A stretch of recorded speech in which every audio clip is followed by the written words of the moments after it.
we breathe in and out through our nose. Now, when we run a mile, we tend to take deep breaths through our mouth. So there must be a connection between the nose and the mouth through which the air travels into the lungs. Now we breathe in through our nose. The nose openings are known as nostrils. Now the air passes through the nose and opens through this pharynx into the mouth. And that is the reason we are able to breathe in through the mouth as well. This is because pharynx is the common area between the nostrils and the mouth where air gets collected. Now, in today's world, where there are so many automobiles and factories, the air is getting immensely polluted. And this polluted air is very toxic and can cause a lot of toxicity or harm in our body. So our body needs a defense mechanism against these toxic air. Otherwise, this can make us very sick. So the mechanism that our body takes against these dust particles or these pollutants in the air is that we have hair present inside our nose. So nose hair. And our nose also secretes a slimy substance which is known as the mucus. Now when we breathe in the polluted air, the nose hair and the mucus present inside our nose traps these dust particles or pollutants, facilitating the entry of only fresh air inside our body. Now we breathe in, and that process is known as inspiration. Now while inspiration, our chest rises. So what is happening? Well, we breathe in through our nostrils or our mouth. The air travels through the pharynx, and then it travels down this pipe which is known as the trachea. So this pipe-like structure through which the air passes is known as the trachea, and then the air reaches into these balloon-like structures which are known as the lungs. We have 2 lungs in our body, so the air gets collected into these balloon-like lungs. Now, just like a huge tree has a main trunk, and then it gets further branched into several smaller branches like these, similarly, the trachea gets branched into 2 main branches known as the bronchi. These are the bronchi.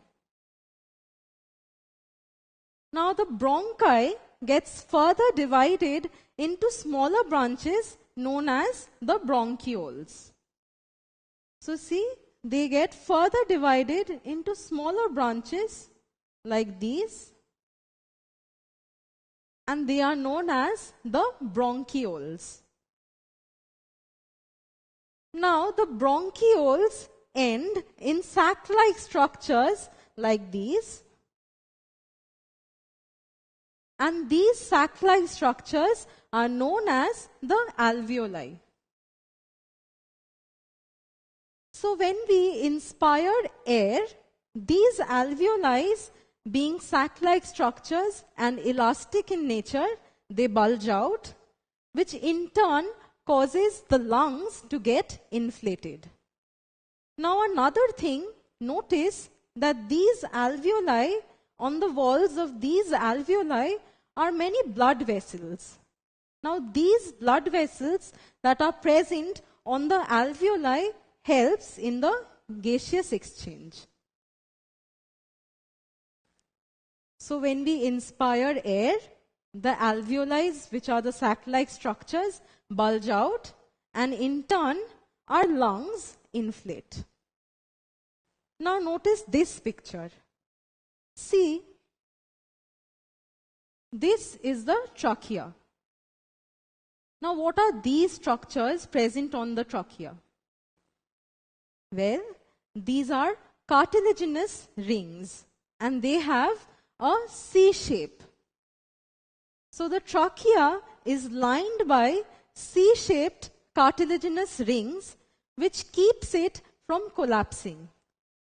If these cartilaginous rings were not present, in absence of air inside the trachea would have collapsed.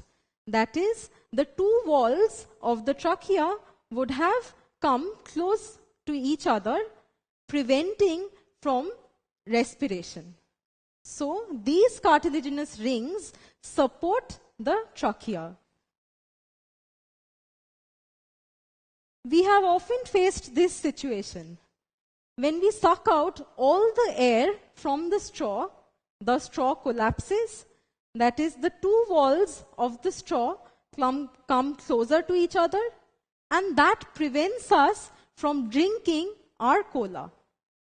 So similarly, if there were no cartilaginous rings, the trachea would have collapsed, preventing us from breathing air. Now, I want you to do a small experiment now. Now, touch this portion of your neck. See, there is a bulge. So, this portion of your neck, just below the pharynx, this is the pharynx.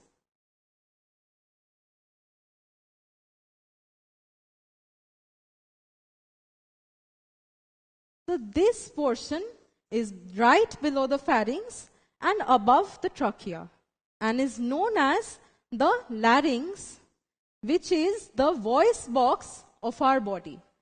That is, it generates the sound.